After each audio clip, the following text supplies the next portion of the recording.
Ces nouveaux chariots élévateurs sont autonomes, sans pilote. Comment peuvent-ils voir? Comment peuvent-ils s'orienter et éviter les obstacles? Dans cet entrepôt de Bilbao, au nord de l'Espagne, un balai robotisé est en cours. Un seul de ces chariots pèse 8 tonnes et peut transporter de très lourdes charges sans pilote à bord. Ils avancent grâce à un laser qui mesure les différentes distances à l'intérieur des murs de l'entrepôt. Ces mesures donnent au robot sa position dans l'espace. Ainsi, les machines peuvent emprunter différents chemins de façon très précise au millimètre près. C'est un véritable défi pour permettre à plusieurs machines de se déplacer de manière autonome dans un espace donné comme celui-ci. Ils doivent calculer leur parcours, leur vitesse de façon très sûre. La sécurité est un enjeu fondamental.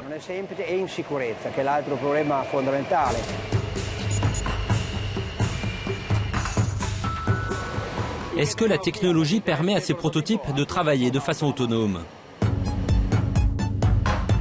Les ingénieurs ont mis au point des systèmes de capteurs qui permettent aux robots de comprendre leur environnement pour qu'ils puissent suivre un chemin déterminé en évitant les collisions. Cela suppose une très bonne coordination.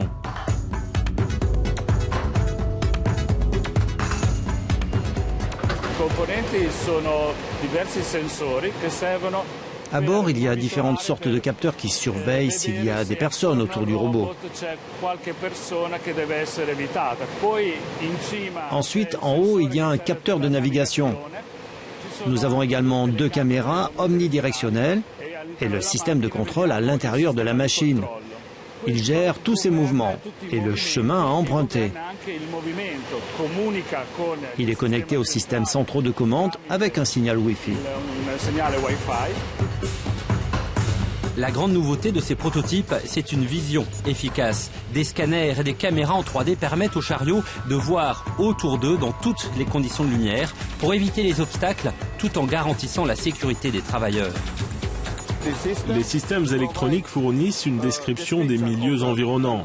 Cela signifie la détection d'un rez-de-chaussée, la détection des obstacles éventuels, le suivi de ces obstacles, le calcul de leur vitesse et leur mouvement, et enfin une analyse de ces obstacles pour savoir s'ils sont fixes ou se déplacent. Avant de trouver un système de perception efficace, les scientifiques ont dû faire face à un certain nombre de défis.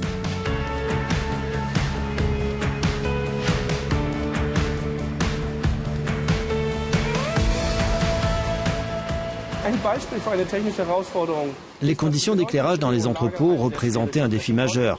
Il y a beaucoup de lumières différentes. Pour les caméras, c'est une difficulté. Mais avec les scanners laser qui sont indépendants de la lumière, nous pouvons obtenir des résultats beaucoup plus fiables et nous pouvons mieux travailler.